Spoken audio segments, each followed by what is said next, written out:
and a very good evening to you. And now, Presence of Mind, some wrapped up thinking by Nigel A. James. With Christmas just past, there are very many people now sitting on lots of just what I always wanted kind of presents. And these presents are nothing other than rubbish. And as usual, much money has been spent in order to provide the pleasure of giving in what is the traditional season of love and good cheer. So why do people give presents? There are a number of reasons for this, but the majority do so because it's a ritual that has to be kept, an obligation. Some do it with pleasure and others not so. But the actual choosing and buying is never that easy. And the reason for this is that nobody knows what to buy.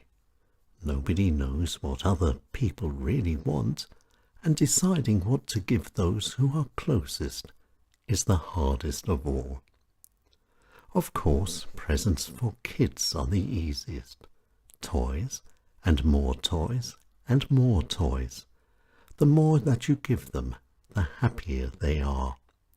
But then, as soon as they are old enough to think for themselves and have ideas of their own, usually 10 for girls and 50 for boys, the pain of decision commences and the disappointment of receiving begins. So why is this? Basically, humanity can be divided into two major groups, male and female, and this is important. Little girls are women waiting to grow up, and men, in reality, are nothing other than little boys who never matured. And so, with this fact firmly in mind, the choice of the perfect gift should be as easy as buttering hot toast. Women prefer sensible things, and the more expensive, the better. Jewellery, the best perfumes that exist, and a Gucci handbag are perfect. Men, on the other hand, being humble, would much rather have items with no aesthetic value at all. Train sets or golf clubs are much better than pullovers or socks. And ties should never be bought. Your taste, even if you think differently, is not his. Of course, there are two major occasions for the giving of presents, Christmas and birthdays, and each with its own set of rules and magic dynamic. It's your birthday. You're the only one getting a present. You are the centre of attention, and it's your special day. And because you're the only one receiving, the presents tend to be better, and sometimes even quite good. Christmas is different. Everyone's equal, and unlike birthdays, it's a two-way occasion. Everyone gives, and everyone gets.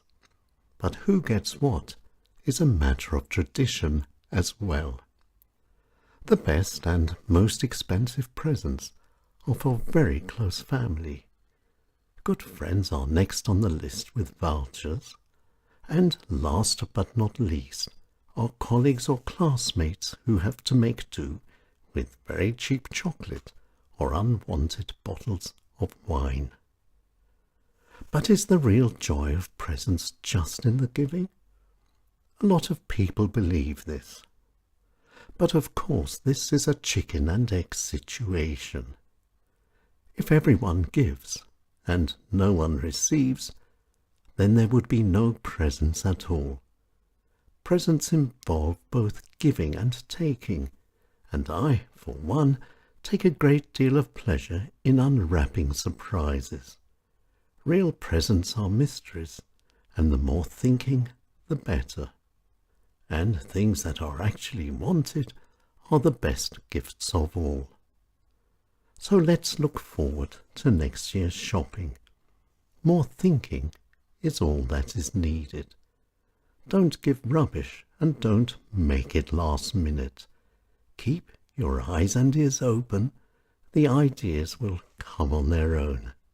And by the way, very small packets are sometimes the very best of all. And don't forget, saucepans and ties are the worst presents of all. Happy New Year, and I hope you'll do better next year.